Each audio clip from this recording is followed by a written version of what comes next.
Bom dia, pessoal da turma da primeira série, tudo bem com vocês? Vamos hoje para a nossa aula, né? Inicialmente, a nossa aula de literatura, né? Deixa eu ver aqui, perdão, de produção textual, tá? Nossa aula de produção textual.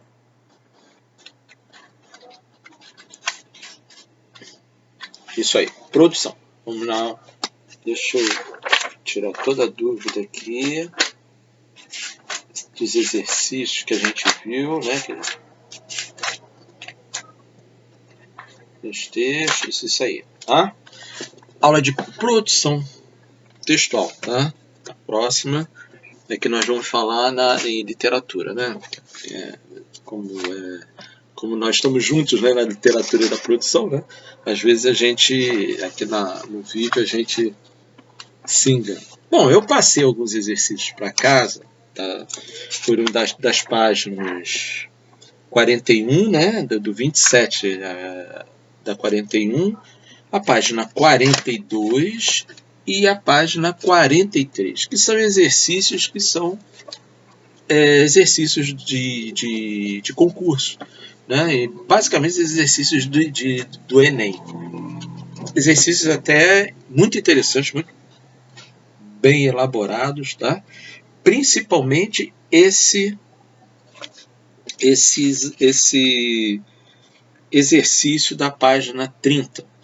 Tá? Perdão, da página 43, o exercício 30 da página 43. Que ele nos leva a entrar num assunto que não sei se vocês tiveram contato. Eu acredito que sim, que vocês tenham tido contato anteriormente. Oitavo ano, nono ano, talvez eu acho que nono ano.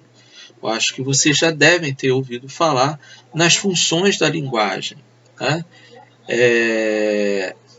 As funções da linguagem, ela trabalha com o papel da comunicação. Como é que ocorre a comunicação?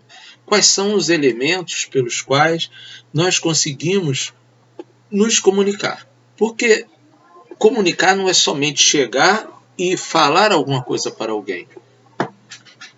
Para que tenha a comunicação completa, que a pessoa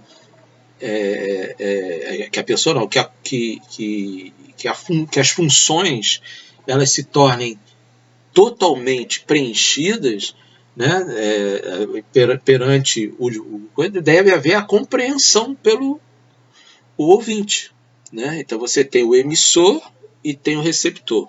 O emissor é quem fala, eu falo o que está falando, né? E o receptor é o ouvinte, é aquele que escuta, né?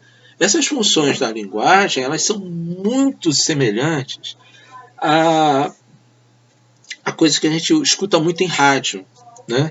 É muito comum os radialistas. Hoje não, vocês, os jovens não costumam ouvir rádio, mas se puderem ouvir rádio, notícias, os apresentadores, vocês vão perceber que cada um se utiliza de uma forma diferente para se fazer entender. Compreenderam? Então, um falante, se fala português, mas se ele começar a falar difícil, palavras que não são comuns dentro do ambiente pelo qual nós estamos, palavras muito difíceis, o ouvinte não vai entender, ele não compreende. Então não se completa o ciclo da comunicação. Há essa necessidade. Então, esse texto é um texto interessante porque ele dá margem para que a gente converse um pouco sobre isso e até lembre um pouco. As funções, né, o papel desempenhado, né, pelos elementos da comunicação são desempenhados por alguns elementos. Vamos colocar assim, porque eu não quero Porque é bom a gente ter um esquema para apresentar e tal. Então, para você poder fazer entender, para que haja comunicação aqui, né, para que vocês entendam, eu tenho que colocar de uma maneira bem legal para que vocês consigam entender. Então, você tem os elementos da comunicação: emissor, receptor, mensagem, o código, né, o canal e o contexto. Então, isso tudo não é coisa que se apresenta, se é assim que se dá isso, não, isso acontece. Isso acontece. E dentre essas funções, cada um desses elementozinhos da comunicação, né, eles têm uma função dentro desse ciclo, né? Por exemplo, o contexto.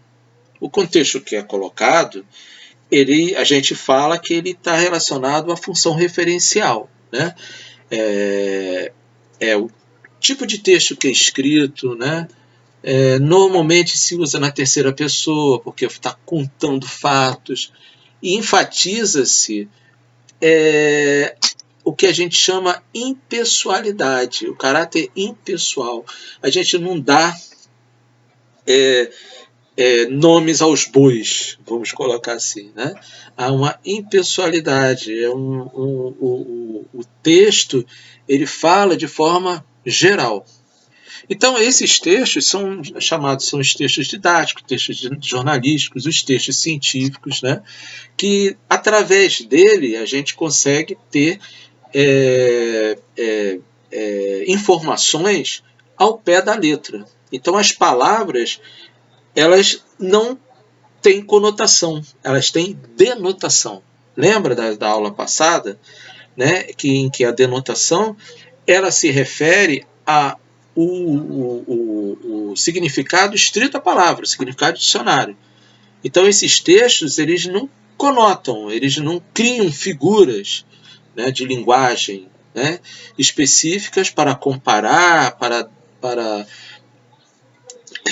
absorver ideias, para criar ideias em cima de uma palavra. Não tem isso. Então, normalmente são os casos das notícias, né? Notícias de jornais, os artigos científicos, essas coisas. Tem uma outra segunda função, que é a função emotiva ou expressiva, né? E que ela tem ligação, né? Ela é dada pelo emissor. É o emissor que tem essa função, tá? Porque é através do emissor que você vai exteriorizar a emoção, que você vai usar a sua expressão. Não é por menos que a gente chama, dentro de um poema, né? A gente tem ali o eu lírico, né? Porque o autor coloca a sua emoção para passar para aquele que está lendo, o leitor, né? Então, são sentimentos que são colocados, há uma subjetividade, que é do eu, né? Do próprio, né? A opinião da pessoa. E a gente destaca o seguinte: os textos são textos poéticos, são cartas, às vezes, em que se coloca, né, a emoção, né, de alguma coisa que aconteceu, diários, né?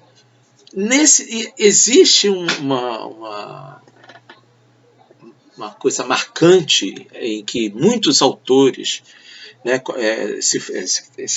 falava anteriormente, é que tem uma marcação nos sinais de pontuação. A gente vê muitas reticências, pontos de exclamação, né, essas coisas. Tá? Bom, nós falamos sobre função referencial, função emotiva. Vou falar agora em outras funções no próximo coisa, para não ficar muito longo aqui, tá? Então, já volto no próximo vídeo. Façam as suas anotações de dúvida, se tiver aí no caso, tá? Tudo que eu estiver falando, gente, todas as vezes que eu falar nisso, anotem. Vão anotando. Coloquem no caderno e vocês vão ter. Bom, o Alexandre falou que a função referencial, né? Ela se refere ao contexto, tal, está sempre em terceira pessoa e está ligado a quê? Notícias de jornais, artigos científicos e tal. No caso, a função emotiva, né, ou expressiva, né, ela tem como elemento da comunicação o emissor, onde é colocado subjetividade, o eu lírico, né, a emoção, para que o outro que possa entender. Tá? Então vamos começar por essas duas e agora na próxima a gente vai dar continuidade, no próximo vídeo.